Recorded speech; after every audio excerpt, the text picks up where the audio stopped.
नमस्कार, news today network के इस खास कार्यक्रम उत्तराखंड समाचार में आपका स्वागत है। आप देख रहे हैं उत्तराखंड की मुख्य खबरें। चलिए शुरुआत करते हैं हेडलाइन से। उत्तराखंड में कोरोना पेशेंट का घर में हो सकेगा इलाज, जानिए स्वास्थ्य विभाग की पूरी गाइडलाइंस। नैनीताल माल रोड पर बरसात में फिर बना खतरा, देखिए पर्यटकों की सुरक्षा के लिए कैसा होगा नया प्लान। हरिद्वार महाकुंभ में मंत्री ने फिर परखी कामकाज की पूरी तैयारी, देखिए कब हो सकता है कुंभ स्टार्ट का नोटिफिकेशन जारी। चारधाम यात्रा के लिए ऑल वेदर रोड का निर्माण कार्य 70% पूरा, देखिए कैसे मिलेगी इस रोड पर धार्मिक पर्यटकों के लिए सुविधाएं। कोरोना संक्रमित नहीं छिपा पाएंगे अपनी ट्रैवल हिस्ट्री, टिहरी डीएम बोले अब मोबाइल उगलेगा संक्रमितों की पूरी डिटेल। प्रेमी प्रेमिकाओं के लिए बने क्वैक मोबाइल ऐप पर हुए 1 करोड़ यूजर्स, देखिए कैसे कर सकते हैं युवक युवतियां चैटिंग।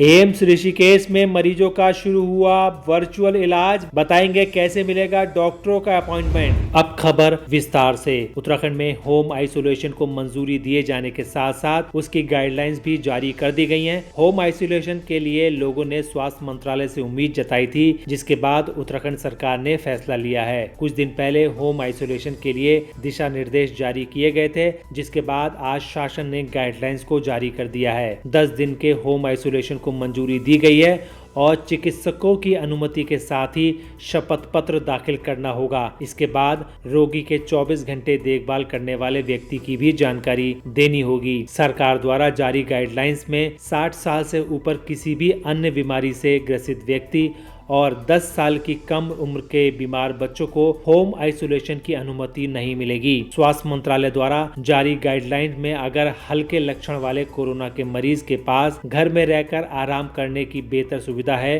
तो वह होम आइसोलेशन का पालन कर सकते हैं। इसके लिए कई दिशा निर्देश जारी कर दिए गए हैं। पहला, अगर डॉक्टर ने किसी व्यक्ति में कोरोना के लक्षण की संख्या काफी कम बताई है तो वह होम आइसोलेशन कर सकता है। दूसरा, घर पर आइसोलेशन की सुविधा होनी चाहिए, साथ में रहने वाले लोगों के लिए भी अलग रहने की सुविधा होनी चाहिए। तीसरा, 24 घंटे के लिए सहायक साथ में होना चाहिए जो लगातार अस्पताल के संपर्क में रहे। चौथा, कोरोना संक्रमित व्यक्ति के संपर्क में आने वाले साथ में रहने वाले व्यक्ति को डॉक्टर की सलाह के अनुसार हाइड्रोक्लोरोक्विन लेनी चाहिए। चौथा, आरोग्य सेतु ऐप को अपने फोन में डाउनलोड जरूर करना चाहिए। पांचवा, संक्रमित व्यक्ति को लगातार अस्पताल और जिले के मेडिकल अधिकारी को अपनी सेहत की पूरी जानकारी भी देनी होगी। छठा, सेल्फ आइसोलेशन के लिए दिए गए फॉर्म को भरना भी जरूरी है। अगली महत्वपूर्ण खबर नैनीताल के पर्यटकों के लिए काफी महत्वपूर्ण है। सरोवर नगरी नैनीताल की शान माल रोड का एक हिस्सा लंबे समय से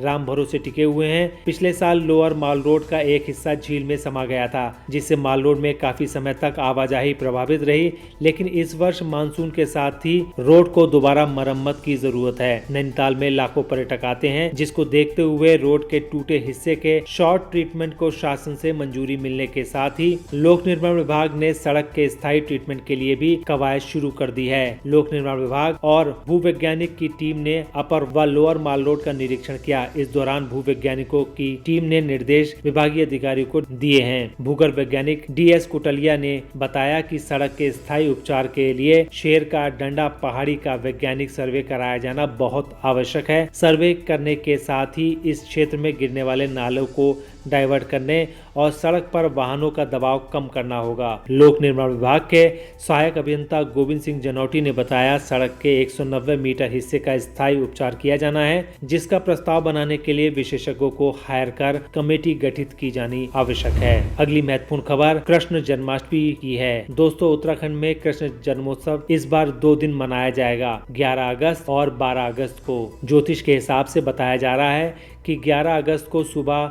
9:07 के बाद अष्टमी की शुरुआत हो रही है, जो 12 अगस्त को 11:17 तक रहेगी, जबकि रोहिणी नक्षत्र 13 अगस्त को तड़के 3:27 से 5:22 तक ही रहेगा। अगली महत्वपूर्ण खबर हरिद्वार महाकुंभ की तैयारियों की है। हरिद्वार कुंभ 2021 में होने वाले कार्यों को समय से पूरा किए जाने का पूरा अमला जुटा हुआ है। नगर विकास मंत्री मदन कौशिक ने हरिद्वार कुंभ मेला 2021 की तैयारियों के नोटिफिकेशन से पहले इंफ्रास्ट्रक्चर के सभी कार्यों को पूरा करने के निर्देश दिए हैं। उन्होंने कहा कि कुंभ मेले में जन सुविधाओं को देखते हुए सभी कार्य योजना बना ली जाएं। मंत्री ने कहा कि सड़क पर होने वाले अंडरग्राउंड बिजली के केबल का कार्य, गैस पाइपलाइन का कार्य, सीवरेज, पेयजल और विद्युत के कार्य, अमृत योजना के कार्य, सिडकुल 4 लेन, आस्था पथ के कार्य 15 अक्टूबर तक पूर्ण कर लिए जाएं। यूपीसीएल के प्रबंध निदेशक नीरज खैरवाल 12 अगस्त को हरिद्वार मेले में अंडरग्राउंड केबल कार्यों का निरीक्षण भी करेंगे। मंत्री ने कहा कि कुंभ कार्य में पारदर्शिता पर विशेष बल देते हुए थर्ड पार्टी मौके पर जाकर जांच करे, सैंपल ले और एक्शन टेकन रिपोर्ट दे। लाइन पूरी करने की बात कर रहे हैं, अक्टूबर तक करेंगे।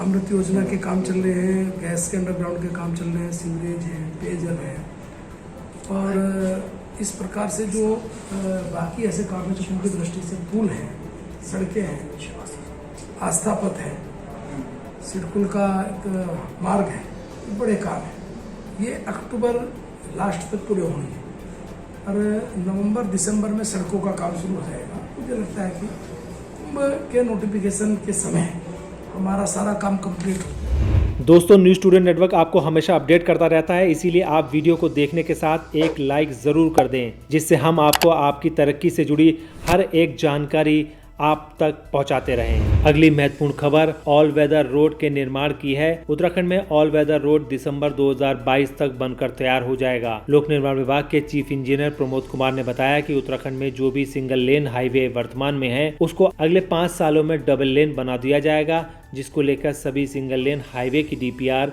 बनाई जा रही है। उन्होंने बताया कि ऑल वेदर रोड में 889 किलोमीटर रोड के कार्य में 517 किलोमीटर ऑल वेदर रोड का चौड़ीकरण का कार्य पूर्ण हो गया है, जो कई जगह पर पूरा होने के बाद पर्यटकों को सुखद एहसास भी दिला रहा है। वहीं ऑल वेदर रोड की खास बात यह है कि यहाँ 50 किलोमीटर पर यात्रियों की सुविधाओं को देखते हुए सुविधा विश्राम गृह और सुविधा केंद्रों का निर्माण भी होगा, जिससे विश्राम के साथ साथ पर्यटकों को खाने पीने की वस्तुएं मिल सकें। ऑल वेदर रोड पर 42 विश्राम स्थलों को शामिल किया गया है। ऑल वेदर रोड से 4 धाम यात्रा इतनी सुखद होगी, इसका एहसास पर्यटकों ने अब तक नहीं लिया होगा। सबसे बड़ा योगदान देश के प्रधानमंत्री नरेंद्र मोदी का है, जिन्होंने इस परियोजना को हरी झंडी दी थी। टिहरी जिले में लगातार मरीजों की संख्या बढ़ने के बाद अब जिलाधिकारी टिहरी मंगेश घड़ियाल के निर्देश पर पुलिस और राजस्व विभाग की 10 टीमों का गठन किया गया है, जो शीशम झाड़ी इलाके में कोरोना संक्रमित और बाहर से आने वाले लोगों की पहचान करेगी। ऋषिकेश मुनि की रेती के शीशम झाड़ी क्षेत्र में कोरोना संक्रमित निकलने वालों की संख्या अचानक बढ़ गई, जिसके कारण अब ट्रेवल हिस्ट्री कॉल डिटेल के जरिए निकाली जा रही है। सप्ताह भर में शीशम झाड़ी में 56 लोगों में कोरोना वायरस के मामले मिले हैं, जिसके बाद ये कदम उठाया गया है। जानकारी मिली है कि लोग अपनी ट्रेवल हिस्ट्री भी लगातार छिपा रहे हैं, जिसको लेकर पुलिस ने अपनी कार्रवाई शुरू कर दी है। अगली महत्वपूर्ण खबर प्रेमी प्रेमिकाओं के लिए बने एक स्पेशल ऐप की। लॉकडाउन के दौरान प्रेमी प्रेमिकाओं के बीच दूरी काफी हो गई थी, जिसको लेकर डेटिंग ऐप ने इस दूरी को कम करने का प्रयास किया है। लॉकडाउन के दौरान खास तौर पर देसी डेटिंग ऐप का यूजर बेस काफी बड़ा है। न्यूज एजेंसी पीटीआई की रिपोर्ट के मुताबिक देसी डेटिंग ऐप क्वैक ने सोमवार को